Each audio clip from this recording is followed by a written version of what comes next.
Gịnị ka a na-akpọ last born? Agwa gị ya n'Igbo nka gbuo ya. Gịnị bụ last born n'asụsụ Igbo? Agwa gị ya n'Igbo nka gbuo ya.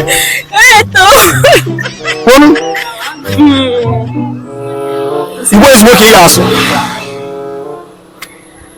Nwaanyị ikpeazụ ma ị mara ụfọdụ otu ajụjụ. Gịnị bụ ọkụ na-esi nri n'ụlọ? Gịnị bụ jinja iji esi nri n'ụlọ ahịa n'asụsụ Igbo?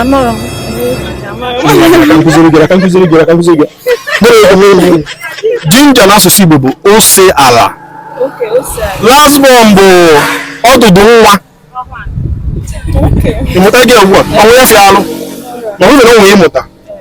Nwanne Subakwa Igbo ọnụ. Subakwa Igbo. Diọkpa Subakwa Igbo nwanne. Subakwa Igbo nwanne. Nwunye m Subakwa Igbo ọnụ.